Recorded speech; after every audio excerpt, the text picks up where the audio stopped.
Hello friends, welcome in my study classes. My self Suresh Kumar. दोस्तों, आज का हमारा क्लास एक महत्वपूर्ण टॉपिक पे है कि क्या स्वास्थ्य क्षेत्र के लिए कोविड-19 संक्रमण वरदान साबित हो सकता है। दोस्तों, हमारा क्लास भारतीय स्वास्थ्य प्रणाली से संदर्भित है। ये आपके किसी भी सिविल सर्विसेज मेन एग्जामिनेशन के लिए काफ़ी महत्वपूर्ण हो जाता है। अभी बीपीएससी 65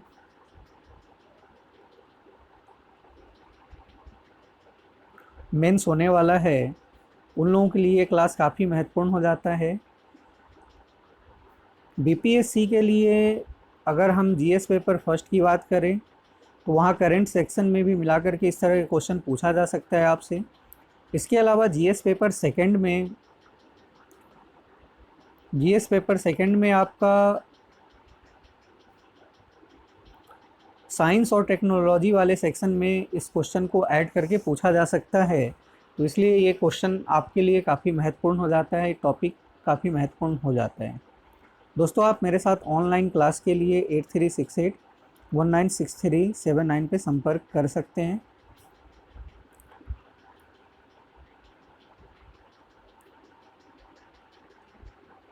दुनिया के लिए संकट लेकर आया कोरोना डरावना तो है, लेकिन आशावादी होकर सोचे तो भारत की लंबे समय से बीमार स्वास्थ्य प्रणाली के लिए वरदान साबित हो सकता है।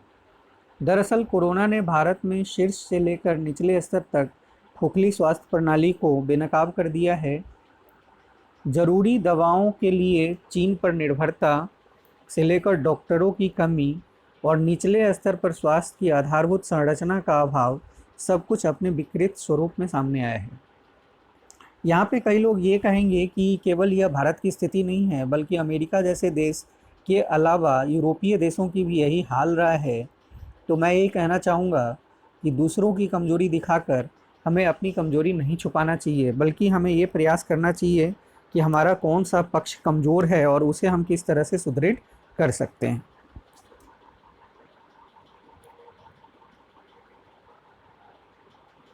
जीडीपी का महज 1.5% स्वास्थ्य क्षेत्र पर खर्च।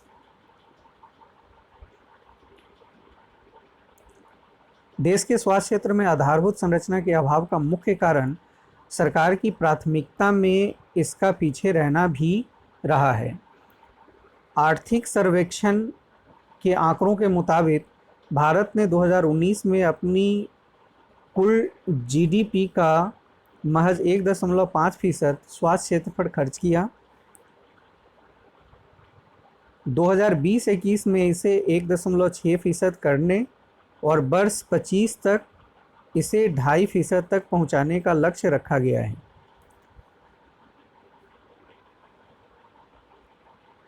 विकसित देशों को रहने भी दें तो यह विकासशील देशों की तुलना में बहुत कम है।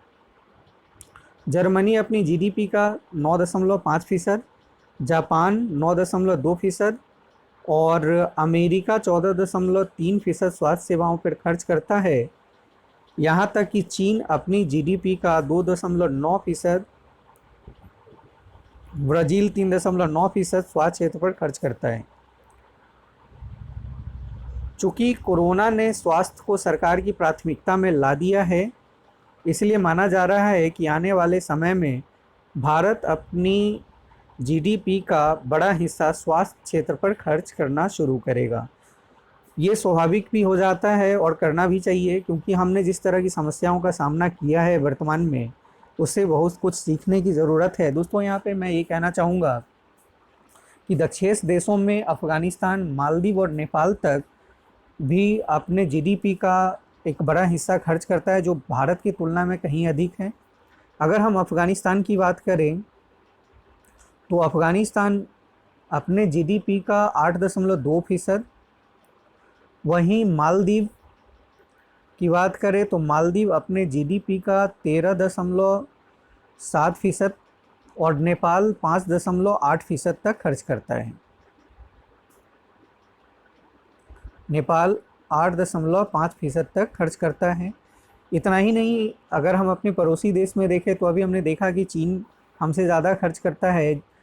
उसके अलावा अगर हम बांग्लादेश और पाकिस्तान की भी बात करें तो बांग्लादेश और पाकिस्तान की तुलना में भी भारत अपने जीडीपी का स्वास्थ्य क्षेत्र पे कम खर्च करता है। तो यहाँ पे हमें इन चीज़ों को ध्यान रखने की आवश्यकता है और इन चीज़ों से सीखने की भी आवश्यकता है। देश में डॉक्टरों की भारी कमी दूर करने के प्रयास जारी।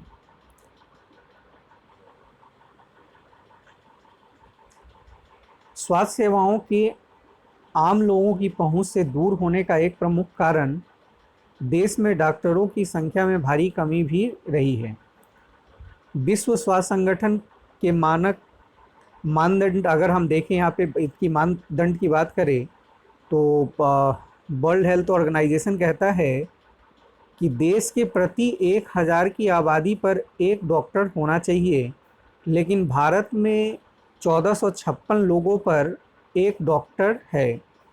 यहाँ डब्ल्यूएचओ ने, और हम अगर देखें स्वास्थ्य मंत्रालय का रिपोर्ट के हिसाब से अगर देखा जाए तो प्रत्येक 10,000 लोगों पे 7 डॉक्टर है, और इस हिसाब से देखें तो 1428-29 के करीब होता है। लेकिन यहाँ पे 1456 लोगों पे अगर हम देखें तो एक डॉक्टर है, ये डब्ल्यूएचओ ने कहा है। वैसे सरकार ने पिछले कुछ सालों में एमबीबीएस और पीजी की सीटें बढ़ाकर और 70 जिला अस्पतालों को मेडिकल कॉलेज में तब्दील कर डॉक्टरों की कमी को दूर करने का प्रयास किया है, लेकिन इसमें अभी समय लग सकता है। खुद स्वास्थ्य मंत्रालय का मानना है कि तमाम कोशिशों के बावजूद 2025 के पहले देश में डॉक्टरों की कमी को दूर नहीं किया जा सकेगा।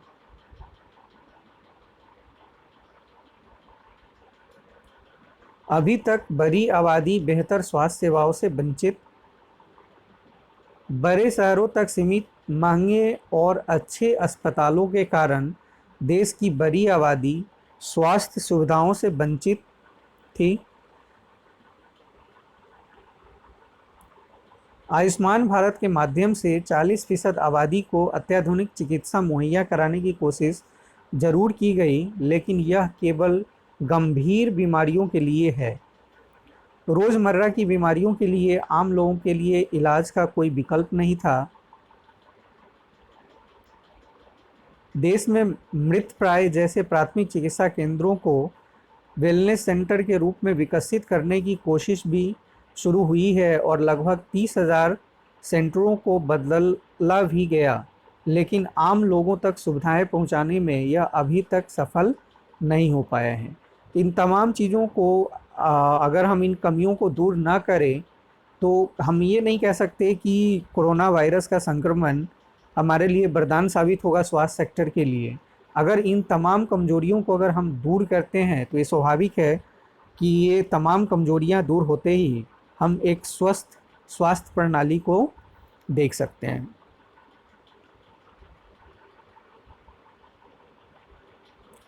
आज हमारे सामने कोरोना संक्रमण एक महत्वपूर्ण उदाहरण है।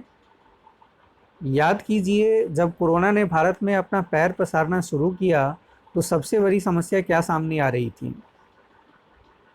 उस वक्त भारत के पास पीपीई, N95 मास्क से लेकर मेडिकल उपकरण तक नहीं थे। मास्क तक के लिए दूसरे देशों पर निर्भरता आप सोच सकते हैं कि कितना कमज़ोर स्वास्थ्य प्रणाली को दर्शाता है। वह भी तब जब हम भारत को मेडिकल टूरिज्म के रूप में पेश करने की कोशिश कर रहे थे। सब कुछ दूसरे देशों के सहारे चलता रहा। इन क्षेत्रों में निर्भरता की अभी तक कोई गंभीर कोशिश नहीं की गई है। तो अगर हम इन कमजोरी से सीख लें और इन कमजोरियों को दूर करने का प्रयास करें, और हम देखते हैं कि बड़ी भारी मात्रा में भारत में स्वास्थ्य सेक्टरों को प्राथमिकता दी गई और इन क्षेत्रों पे व्यापक रूप से कार्य किया गया है, और उन तमाम कोशिशों को अगर हम एक सकारात्मक रूप में देखें तो स्वाभाविक हो जाता है कोविड-19 संक्रमण भारत के स्वास्थ्य क्षेत्र के लिए वरदान साबित होगा। आइए देखते हैं आगे। लाख कोशिशों के बावजूद स्वास्थ्य क्षेत्र देश की प्राथमिकता सूची में तीसरे चौथे नंबर पर ही रहा है। व्यक्तिगत प्राथमिकता में तो इसकी जगह और नीचे रही है। लेकिन पिछले दिनों में सारे संसाधन, मेधा और शक्ति इनसे निपटने में झोंक दी गई है। उम्मीद की जा रही है कि कोरोना से निपटने के लिए हुए समुद्र मंथन से देश में स्वास्थ्य सेवा के लिए जीवनदायी अमृत निकलेगा।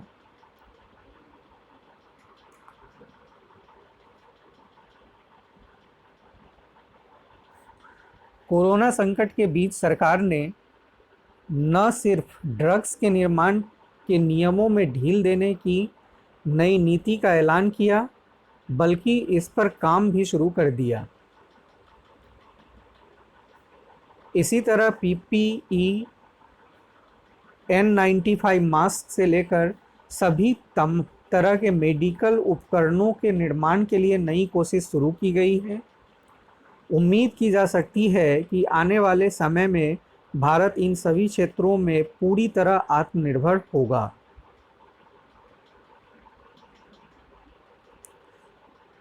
सैनिटाइज़र जैसी चीज़ भारत के 90% जैसे लोगों के लिए अब तक अनजान वस्तु थी। अब भारत इसमें आत्मनिर्भर हो गया है। वैसे तो भारत जेनेरिक दवाओं का दुनिया का सबसे बड़ा निर्माता है, लेकिन इसमें लगने वाली एपीआई या बल्क ड्रग के लिए वह चीन पर निर्भर है। अब उसकी भी कार्ट तैयार हो गई है। संभव है कि अब भारत को ज़रूरी दवाओं के लिए दूसरे का मुंह न ताकना पड़े। और यहाँ पे अगर हम देखें तो इन तमाम चीज़ों के पीछे कहीं ना कहीं कोविड-19 संक्रमण जनित समस्याओं ने भारत के सामने ये विकल्प लाया कि वे आत्मनिर्भरता की ओर बढ़े।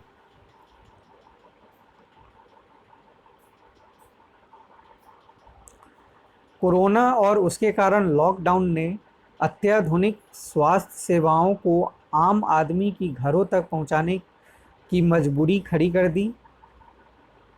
इसके उपाय के रूप में टेलीमेडिसिन और दवाओं की होम डिलीवरी का विकल्प सामने आया है। आने वाले समय में टेलीमेडिसिन ग्रामीण और स्वास्थ्य सेवाओं से वंचित इलाकों में लोगों के लिए वरदान साबित हो सकता है। कोरोना के दौरान सभी पंचायतों में टेलीमेडिसिन सेंटर विकसित कर ग्रामीण लोगों को बेहतर चिकित्सा सलाह उपलब्ध कराने में इनका इस्तेमाल किया जा सकता है। तो कुछ चीज़ जब हमारी कमज़ोरी होती है उसे दूर करने का काम भी करता है। तो यहाँ पे टेलीमेडिसिन ग्रामीण स्वास्थ्य के लिए एक सच में वरदान साबित होगा। अगर इस प्रकार देखें तो हम देखते हैं कि तमाम कमजोरियों को भारत सरकार द्वारा तत्परता के साथ दूर करने का प्रयास किया जा रहा है और हम उम्मीद करते हैं कि इसी तरह की कोशिश जारी रही तो वो दिन दूर नहीं है कि हम स्वास्थ्य सेक्टर में एक मजबूत भूमिका के रूप में उभर कर सामने आएंगे। तो इस प्रकार हम अंत में निष्कर्ष लिखेंगे कि कुल मिलाकर कहा जा सकता है कि कोरोना संकट ने जिस तरह हमारी छुपी हुई कमजोरियों को उजागर किया है उसे दूर करने की आवश्यकता है। 130 करोड़ से अधिक आबादी वाले देश में बेहतर स्वास्थ्य सुविधा उपलब्ध कराने की आवश्यकता है और साथ ही आप इसमें इंक्लूड करें कि भारत सरकार अपनी पूर्ण तत्परता के साथ इस दिशा में कदम बढ़ा रही है। दोस्तों, आप मेरे साथ जुड़े रहें। आप क्लास के बारे में ज़रूर लिखें कि क्लास कैसा लगा आपको। वीडियो को लाइक करें, शेयर करें और चैनल को सब्सक्राइब करें ताकि आपको अगले क्लास का नोटिफिकेशन मिलता रहे। Thank you everybody. Thank you watching for me.